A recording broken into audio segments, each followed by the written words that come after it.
Danes v Pomurskem dnevniku, dan brez avtomobila.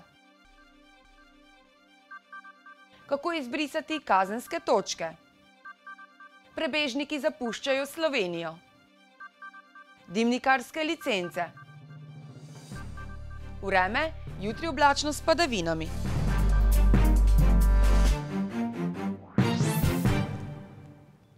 Gledalke in gledalci, lepo pozdravljeni v današnjem Pomurskem dnevniku.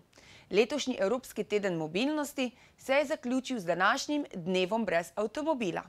Izbiraj, spreminjaj, združuj je slogan, ki povzema osrednjo temo letošnjega Evropskega tedna mobilnosti. Spodbuditi nas želi k razmisleku o multimodalnosti, torej o vseh možnostih prevoza, ki so nam na voljo. Pogosto se namreč za vrsto mobilnosti odločamo iz navade, ne da bi pomislili, ali je za nas, našo konkretno pot in potrebe res najbolj učinkovita.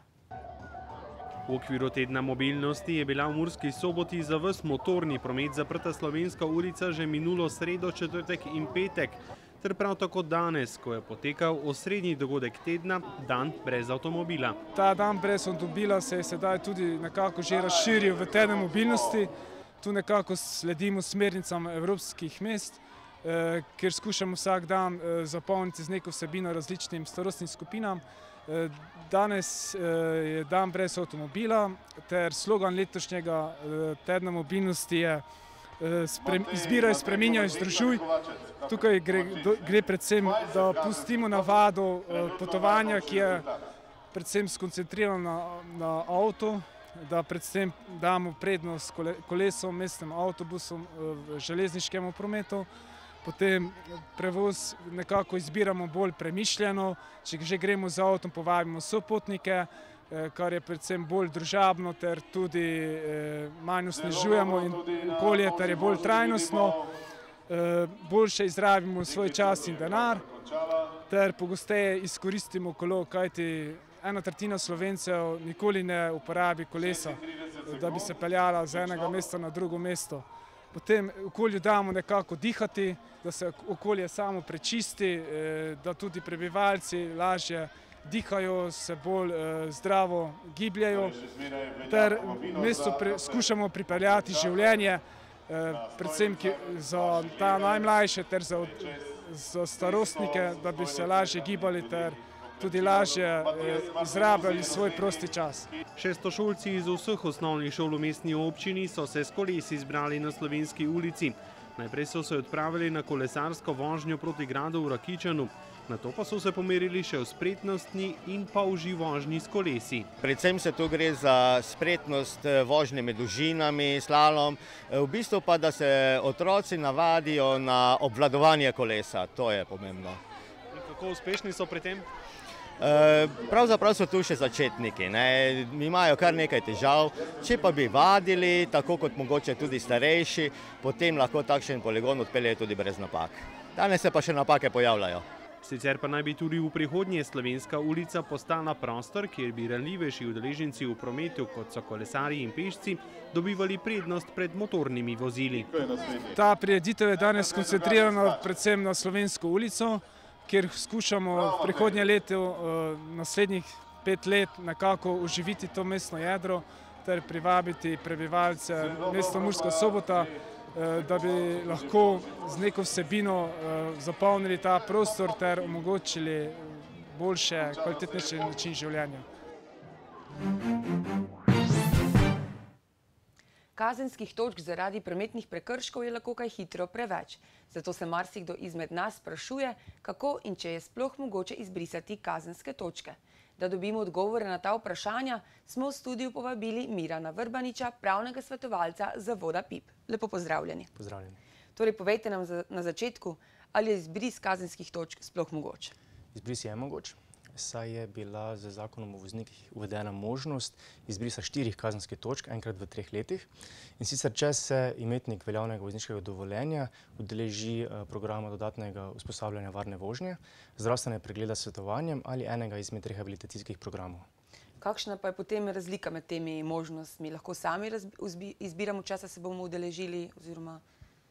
Vkolikor nismo napoteni oziroma voznik ni napoten strani sodišča, so določeni pogoji, kdaj in katere možnosti se lahko udeleži, pri čemer pa velja pri vseh, da se mora doseči ali preseči 4 kazenske točke in ne preseči 17 kazenskih točk. Pri čemer prav tako za udeležbo v programu varne vožnje velja, da te kazenske točke ne smejo biti pridobljene s prekrškom vožnje pod vplivom alkohola, prepovedanih drog, psihoaktivnih zdravil in drugih psihoaktivnih snovi. Kako pa je potem z ostalima dvema možnostima? Pri zdravstvenem pregledu s svetovanjem in udeležbi v enem izmed rehabilitacijskih programov pa morajo te kazenske točke biti pridobljene s prekrškom vožnje pod vplivom alkohola, prepovedanih drog in drugih psihoaktivnih snovi, pri čemer obstaja razmerje količine med tema dvema možnostma, in sicer pri zdravstvenem pregledu s svetovanjem velja, da voznik je moral imeti za voznike začetnike in določene druge skupine oziroma nad 0,50 do 0,80 grama alkohola na kilogram krvi oziroma sedaj tudi, ko pač se merja z izdihom zraka, do oziroma nad 0,24 in do 0,38 miligramov alkohola v litru izdihanega zraka, pri čemer pa za udeležbo v rehabilitacijskih programih pa morajo te vrednosti biti presežene. In torej vse do 1,10 grama alkohola na kilogram krvi oziroma do 0,52 alkohola v litru izdihanega zraka. Kako pa je, če je voznik napoten strani sodišča potem?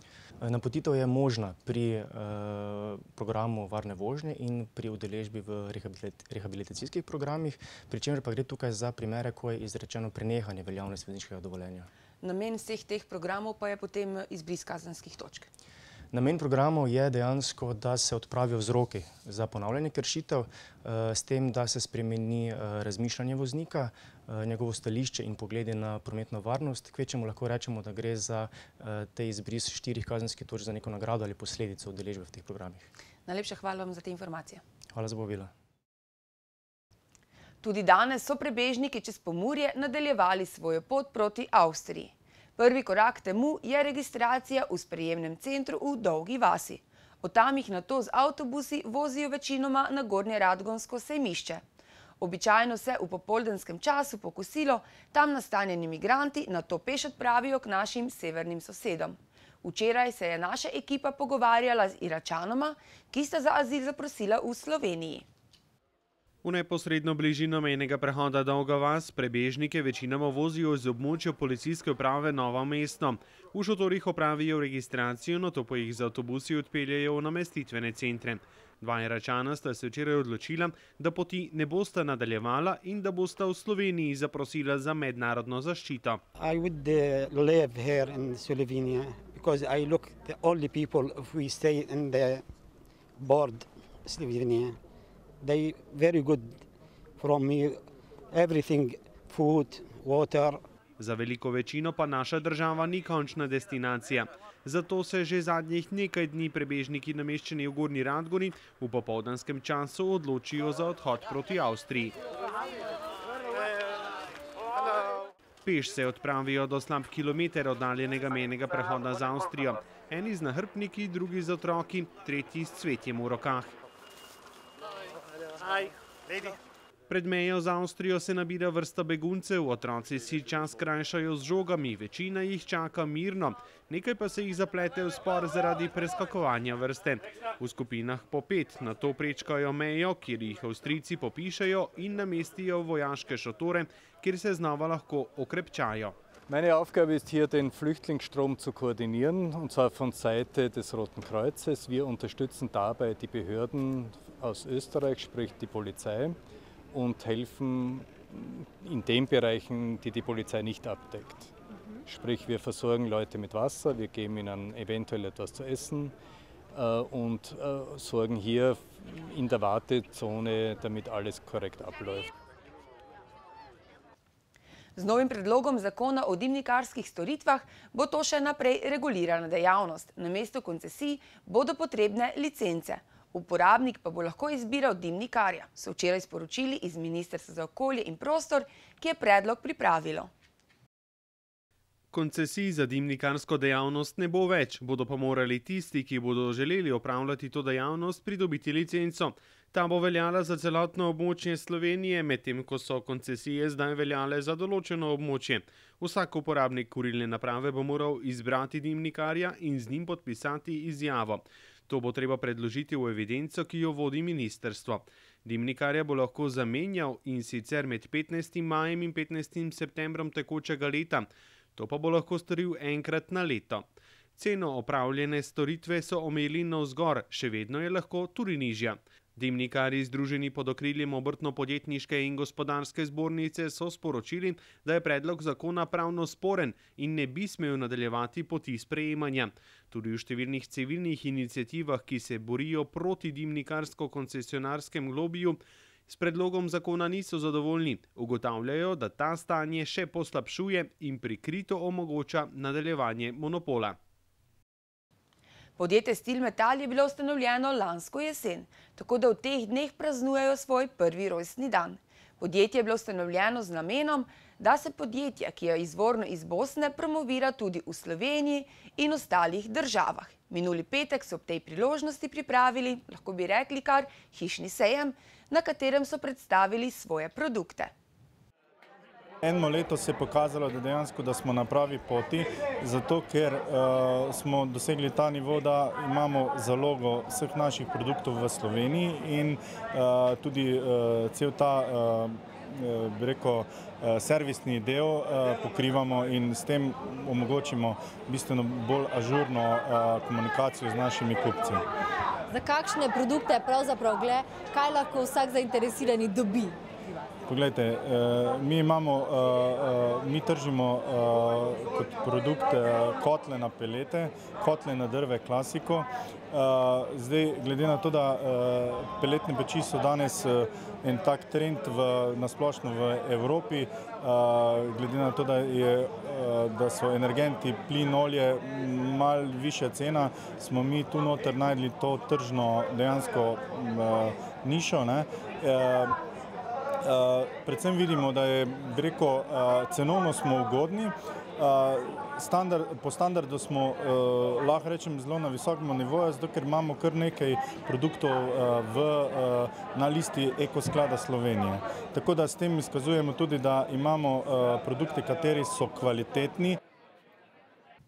Jutri se bo od zahoda postopno pooblačilo, padavine bodo že dopoldne zajele zahodne kraje in se popoldne širile proti vzhodu. Več o vremenu pa v nadaljevanju. Danes smo imeli sončen dan s temperaturami okrog 19 stopinj Celzija. Opoldne ste v Karinskem parku Goričko namerili 16 stopinj, v Murski Soboti 18 ter v Lendavi in Radencih stopinjo več. Jutri se bo od zahoda postopno pooblačilo, padavine bodo že dopoldne zajele zahodne kraje in se popoldne širile proti vzhodu. Možni bodo tudi močnejši nalivi. Le na severovzhodu države bodo večera še suho vreme. Najnižje jutranje temperature v vzhodni Sloveniji bodo v Murski Soboti 10 in Mariboru 11 stopinj, najvišje dnevne pa se bodo gibale okrog 21 stopinj Celzija. V četrtek bo pretežno oblačno, dež bo čez dan oslabel in večinoma ponehal. Hladneje bo. Na Primorskem se bo delno zjasnilo, še bo pihala šibka do zmerna burja. V petek bo v zahodni Sloveniji deloma jasno, drugod zmerno do pretežno oblačno. Predvsem v vzhodnih krajih bo občasno rahlo deževalo.